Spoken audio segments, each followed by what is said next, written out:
All right, so welcome to this amazing course on Azure. And इस course में हम लोग माइक्रोसॉफ्ट एज्योर को जीरो से स्टार्ट करेंगे एंड इनकी जो डिफरेंट सर्विसेज है उसको प्रैक्टिकल करके बड़े ही अच्छे से समझेंगे।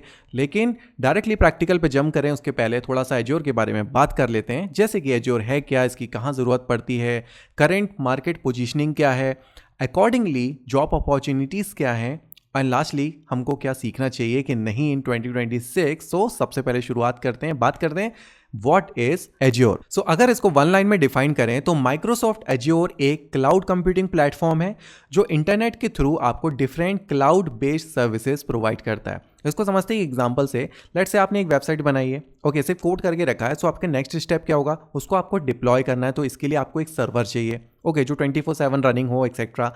मान लीजिए आपके वेबसाइट में एक डेटाबेस यूज़ हो रहा है तो डेटाबेस की ज़रूरत है। आपके वेबसाइट का डेटा स्टोर करने के लिए स्टोरेज की ज़रूरत है। सो दैट मीन्स कि आपकी वेबसाइट को रनिंग या तो लाइव करने में बहुत सारी चीज़ों की ज़रूरत है। तो एक आपके पास तरीका क्या है, आप फिजिकली ये रिसोर्सेज आप ठीक है बाय करो, परचेस करो और उसको मेंटेन करो। इसकी बजाय आप क्या कर सकते हो, एक अच्छा सा क्लाउड कंप्यूटिंग प्लेटफॉर्म पिक कर सकते हो लाइक एज्योर, जो आपके एप्लीकेशन को बिल्ड, डिप्लॉय एंड मैनेज करने के लिए जो भी सर्विसेज की ज़रूरत है वो आपको प्रोवाइड कर देता है। मतलब वन स्टॉप सॉल्यूशन टाइप का है। तो सिंपल वर्ड्स में अगर बात करें तो आपकी एप्लीकेशन को प्रॉपरली रनिंग करने के लिए जो भी डिफरेंट टाइप की सर्विसेज की ज़रूरत पड़ती है वो आपको यहाँ पे मिल जाती है।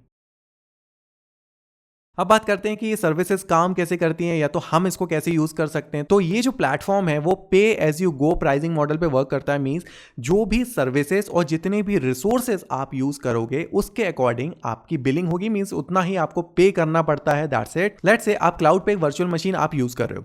अब वर्चुअल मशीन लेट्स से कंप्यूटर ही है, राइट, उसमें आपको स्टोरेज भी होगा। तो मान लीजिए अगर आप स्टार्टिंग में स्टोरेज 50 GB यूज़ कर रहे हो तो आप सिर्फ 50 GB का पैसा दोगे। मान लीजिए इन फ्यूचर आपको स्टोरेज बढ़ाना है तो आप वो भी बढ़ा सकते हो, स्केल कर सकते हो। लेट्स से 500 GB करना है, लेकिन बस इतना डिफरेंस होगा कि आप उसके बाद आप 500 GB का लिए पे करोगे। सो क्लाउड यूज़ करने का बेनिफिट ये है कि अभी आप लेट्स से 500 GB यूज़ कर रहे हो और इन फ्यूचर आपको पता चलता है कि नहीं यार 500 GB की ज़रूरत नहीं है, सिर्फ 100 GB में मेरा काम चल रहा है। सो आप वो 400 जो GB है, मतलब जो अपना स्टोरेज है, वो रिड्यूस भी कर सकते हो। ठीक है, तो आपका जो कॉस्टिंग है वो भी कम हो जाएगा, जो कि आप लेट्स से अगर आप फिजिकल सर्वर खरीदते हो तो वो उसमें आप नहीं कर सकते। आपने एक बार खरीद लिया वो चीज़ तो वो रहेगी आपके पास, राइट। चलिए अब बात करते हैं कि करंट मार्केट में एज्योर कहाँ यूज़ हो रहा है। तो बहुत सारी स्टार्टअप से लेकर बड़ी बड़ी वेल नोन कंपनीज भी आज एज्योर की क्लाउड सर्विसेज यूज़ कर रही हैं, इंक्लूडिंग दीज बिग ब्रांड जो स्क्रीन पे आप देख सकते हो, जैसे कि Accenture, Audi, Coca Cola, UBS, Nestle और इसके साथ ही बहुत सारी कंपनीज हैं। तो दैट मीन्स करेंट टाइम में, प्रेजेंट में एज्योर लार्ज स्केल पे यूज़ हो रहा है। सो दैट ऑल्सो मीन्स कि यहाँ पे जॉब अपॉर्चुनिटीज़ भी उतनी ही है और दैट मीन्स हमारा एज्योर सीखना वर्थ इट है, ओके। एंड अगर बात करें कि एज्योर क्लाउड का मार्केट कैप्चर कितना है, सो अगर आप देख सकते हो 2026 का ही ये डेटा है। So after AWS azure is the biggest market player, ठीक है।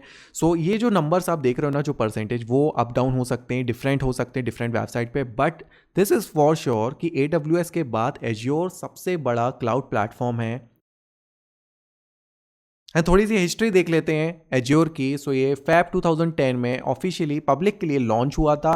एंड ये जब लॉन्च हुआ था ना तो इनके पास बहुत ही लिमिटेड सर्विसेज थी, जैसे कि virtual machine, storage and networking. But उसके बाद इन्होंने इतना अपग्रेड किया है कि करेंट टाइम में 200 प्लस प्रोडक्ट एंड सर्विसेज ये ऑफर कर रहे हैं, including the trending technologies like AI, machine learning, analytics, IoT, DevOps, databases and more. And ये चीज़ इनके ऑफिशियल वेबसाइट पे भी मेंशन है, अगर आप देख सकते हो। Azure provides more than 200 cloud based product and services, right. चलिए अब एक रियल लाइफ एग्जांपल से थोड़ा अच्छे से समझते हैं कि एज्योर हमारी हेल्प करता कैसे है। मान लीजिए आपको एक प्रोजेक्ट बनाना है जिसका नाम है टोमेटो, एक फूड डिलीवरी वेबसाइट है, तो एप्लीकेशन है, ओके। सो सिर्फ एक वेबसाइट को कोड करके बना देना, एप्लीकेशन बना देना ही इनफ नहीं है। इसके अलावा भी बहुत सारी रिक्वायरमेंट होती है, जैसे कि आपको कस्टमर के लिए website and mobile application live करनी है, पहली चीज़। दूसरी चीज़, आपको कस्टमर एंड रेस्टोरेंट का डेटा स्टोर करने के लिए कुछ चाहिए, जैसे कि डेटाबेस, राइट। और इसके अलावा लेट्स से आपके जो वेबसाइट है तो एप्लीकेशन है, उसमें रेस्टोरेंट की फ़ोटोज़ होंगी, जो भी खाना है, डिशेस हैं, राइट, उसकी फ़ोटोज़ होंगी। तो ये जो फ़ोटोज़ हैं, इमेजेस है, उसको स्टोर करने के लिए आपको कुछ स्टोरेज चाहिए। इसके अलावा नोटिफिकेशन, राइट। अब जैसे कि अगर आपका ऑर्डर प्लेस हो गया तो उसका नोटिफिकेशन, ठीक है, डिलीवरी पार्टनर आ रहा है तो उसकी नोटिफिकेशन, तो नोटिफिकेशन की भी सर्विस चाहिए। इसके अलावा ability to serve thousands of user, let's say peak hours हैं या तो फेस्टिवल्स हैं, एक टाइम पे बहुत सारे ऑर्डर्स आ रहे हैं, तो आपकी क्या एप्लीकेशन उसको मैनेज कर पाएगी, तो वो भी एक टास्क है जो आपको हैंडल करना है। इसके अलावा एआई चैटबॉट, मान लीजिए कोई एक सिंपल सी क्वेरीज है किसी कस्टमर की, तो उसके लिए आप चैटबॉट यूज कर सकते हो। सो अगर आप यहाँ पे नोटिस करोगे, एक प्रोजेक्ट के पीछे बहुत सारी इंफ्रास्ट्रक्चर एंड सर्विसेज की जरूरत होती है। So now the question is कि ये रिक्वायरमेंट्स हम फुलफिल कैसे करेंगे। सो उसके लिए एक हमारे पास सॉल्यूशन है, cloud computing platform like Microsoft azure, जो कि अलग अलग कैटेगरीज या तो अलग अलग रिक्वायरमेंट के लिए हमको सर्विसेज प्रोवाइड करती है। तो उसका एक ओवरव्यू यहाँ से आप देख सकते हो। जैसे कि देखो, कंप्यूटिंग है, राइट, जैसे सर्वर्स की ज़रूरत है, वर्चुअल मशीन की ज़रूरत है, सो उसके रिलेटेड आपकी सर्विसेज मिल जाती हैं। स्टोरेज चाहिए हो, राइट, जैसे हमारी इमेजेस को स्टोर करना हो तो वो आपको मिल जाती है। और ये सर्विसेज के कुछ नाम होते हैं, जैसे कि स्टोरेज की जो सर्विस है उसका नाम है blob storage, okay. And computing के लिए जो सर्विस है उसके लिए है VMs, है तो वर्चुअल मशीन जो नाम है, वो अभी जब हम प्रैक्टिस करेंगे, सीखेंगे तो आपको सब क्लियर हो जाएगी वो चीज़ें। और इसी के साथ साथ आप देखोगे नेटवर्किंग से रिलेटेड सर्विस हैं, AI/ML है, IoT है, डेटाबेसेस हैं। डेटाबेसेस में आप देखोगे SQL, MySQL, Postgres, ठीक है। तो डिफरेंट ऑप्शंस भी आपको अलग अलग तरीके से मिल जाते हैं। एंड इसको और भी आसान तरीके से समझना है ना, तो एज्योर को आप एज अ शॉपिंग मॉल जैसे इमेजिन कर सकते हो। मान लीजिए आपकी पर्सनल लाइफ में भी आपको अलग अलग टाइप की चीज़ें खरीदनी है, साथ में शूज़ भी खरीदने हैं, कपड़े भी खरीदने हैं, वॉच खरीदनी है, ठीक है, सन ग्लासेस लेनी है, इलेक्ट्रॉनिक्स लेनी, अलग अलग कैटेगरीज की चीज़ें हैं ना। तो सबसे बेस्ट जगह क्या है आपके लिए, शॉपिंग मॉल चले जाओ, ठीक है।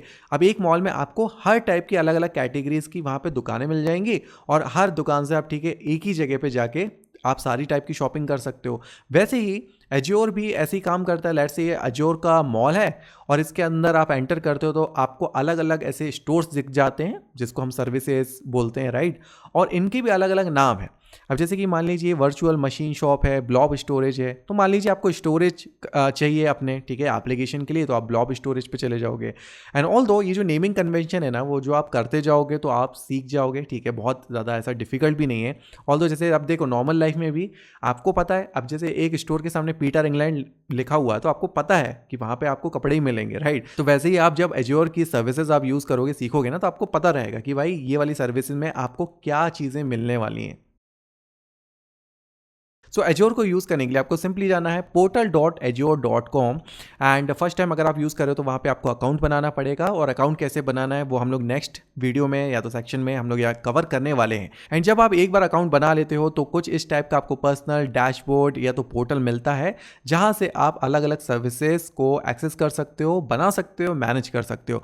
लेट्स से अगर आपको वर्चुअल मशीन बनाना है, देखोगे आप यहाँ पे होम स्क्रीन क्रिएटर रिसोर्स, यहाँ पे वर्चुअल मशीन है तो यहाँ पे क्लिक कर सकते हो, ठीक है। यहाँ पे अलग अलग ऑप्शंस हैं, ऑल दो यहाँ पे आप डायरेक्टली सर्च भी कर सकते हो, जैसे कि वर्चुअल मशीन, ओके। सो यहाँ वर्चुअल मशीन आ गया, और यहाँ पे सिंपली आप यहाँ पे एक प्लस बटन पे क्रिएट कर सकते हो, ओके। ऑल दो अगर आपके मन में फिर से क्वेश्चन आ रहा होगा कि भाई हमको तो सर्विसेज के नाम ही नहीं पता, तो अगेन नो प्रॉब्लम, यहाँ पे देखोगे टॉप लेफ्ट में क्लिक करोगे, यहाँ पे देखोगे ऑल सर्विसेज लिखा हुआ है, राइट। सो यहाँ पे मैं क्लिक करता हूँ ना, तो लेफ्ट साइड में आप देखोगे कैटेगरीज वाइज यहाँ पे जो सर्विसेज है उसको डिवाइड कर दिया है, राइट। सो आप जैसे कि कंप्यूटिंग पे जाते हैं तो आप देखोगे कंप्यूटिंग में कंप्यूटर से रिलेटेड या तो सर्वर से रिलेटेड आपकी सर्विसेज मिल जाएंगी। तो इसमें आप देखोगे वर्चुअल मशीन भी मिल गई है। अब जैसे कि डेटाबेस में जाएंगे तो इसमें आपको डिफरेंट डेटाबेस टाइप के ऑप्शंस मिल जाएंगे, जैसे MongoDB हो गया, MySQL, Postgres, ठीक है। तो अलग अलग ऑप्शन इस टाइप से आप एक्सप्लोर कर सकते हो, यूज़ कर सकते हो। ऑल दो हम लोग ये सीखेंगे आने वाले सेक्शन में। चलिए बात करते हैं एक इंपॉर्टेंट पॉइंट के बारे में, कि स्टार्टिंग में मैंने बोला था ये पे एज यू गो मॉडल है, कि मीन्स जो भी हम रिसोर्सेज यूज़ करते हैं उसके हिसाब से हमें पे करना पड़ता है, राइट। तो स्टूडेंट्स अगर सोच रहे हैं कि भाई अगर हमको प्रैक्टिस करना है, राइट, प्रैक्टिकली सीखना है, तो क्या उसके लिए भी हमको पे करना पड़ेगा, तो दैट्स द बेस्ट थिंग कि आपको यहाँ पे फ्री ट्रायल मिल जाता है। आप देखोगे ट्राई एज्योर फॉर फ्री, ठीक है। तो आप जब अकाउंट क्रिएट करते हो, एज्योर फ्री अकाउंट क्रिएट करते हो, तो उसमें आपको कुछ क्रेडिट्स मिलते हैं, जैसे कि $200 मिलते हैं। अगर आप मेरा डैशबोर्ड देखोगे ना, ठीक है, देखो ये, तो यहाँ पे 19,130 रुपीज़ मुझे यहाँ पे क्रेडिट मिले हैं। तो इसको यूज़ करके हम लोग, ठीक है, कुछ सर्विसेज हैं उसको एक्सप्लोर कर सकते हैं, सीख सकते हैं। एंड इसी के अलावा कुछ सर्विसेज हमको 12 मंथ्स के लिए भी, ठीक है, फ्री मिल जाती हैं, जो सफिशिएंट है हमारे लर्निंग पर्पस के लिए। चलिए, ये तो बात हुई स्टूडेंट्स के लिए जो सीखना चाहते हैं, बट अगर कोई इंडिविजुअल डेवलपर है जिसको प्रोफेशनल वर्क के लिए मान लीजिए कोई एप्लीकेशन को डिप्लॉय करने के लिए इनकी सर्विसेज यूज़ करना है, तो उनके लिए है pay as you go model. Okay, इसी पेज में यहाँ पे प्राइसिंग है एंड प्राइसिंग में इवेल्युएट, तो यहाँ पे प्राइसिंग कैलकुलेटर मिल जाता है। सो यहाँ पे आप ना जो भी सर्विसेज आपको लगेंगी या तो यूज़ करने वाले हो उसके अकॉर्डिंग आप चेक कर सकते हो इन एडवांस में कि आपको कितना बिल होगा। अभी जैसे कि देखो यहाँ पे 00 एस्टिमेटेड मंथली कॉस्ट है। लेट्स से मुझे एक वर्चुअल मशीन बनानी है या तो मुझे चाहिए अपने एप्लीकेशन के लिए, तो आप देखो कि वर्चुअल मशीन है तो मैंने ऐड टू एस्टिमेट कर दिया, राइट। और यहाँ पे आप देखो कि ये आ गया और मैं यहाँ पे व्यू कर देता हूँ। सो आप देखोगे मैंने सिर्फ वर्चुअल मशीन ऐड किया और आप यहाँ पे देखोगे मंथली कॉस्ट मेरा यहाँ पे कितना बढ़ गया, $137, यानी किस हिसाब से चार्ज कर रहे हैं तो आप इसकी डिटेल्स भी नीचे देख सकते हो। सो मान लीजिए यहाँ पे मैं सबसे बेसिक वाले ऑप्शन पे चले जाता हूँ, 0.75 GB रैम पे चले जाता हूँ कि मुझे बिल्कुल बेसिक चाहिए। सो आप यहाँ पे देखोगे $14.60 पर मंथ हो गया, राइट। सो आप यहाँ पे कॉन्फ़िगर करके देख सकते हो कि आपको किन किन रिसोर्सेज की ज़रूरत है और अगर आप यूज़ करोगे तो कितने यहाँ पे आपके चार्जेस होंगे या तो कितना बिल होगा, तो आपको एक आइडिया जाएगा स्टार्टिंग में कि क्या आपके लिए ये सूटेबल होगा या नहीं, राइट। चलिए अब बात करते हैं करियर अपॉर्चुनिटीज़ की। आप जब एज्योर सीख जाते हो तो कहाँ कहाँ आपको करियर में बेनिफिट मिलेंगे, तो अलग अलग रोल के लिए आप इसमें अप्लाई कर सकते हो, जैसे कि एज्योर क्लाउड इंजीनियर जो कि स्पेसिफिक रहता है एज्योर के लिए। इसके अलावा cloud admin, DevOps engineer, cloud architect, site reliability engineer and all. तो चलिए शुरुआत करते हैं एज्योर सीखने की और नेक्स्ट सेक्शन में हम लोग एज्योर में फ्री अकाउंट अपना सेटअप करेंगे।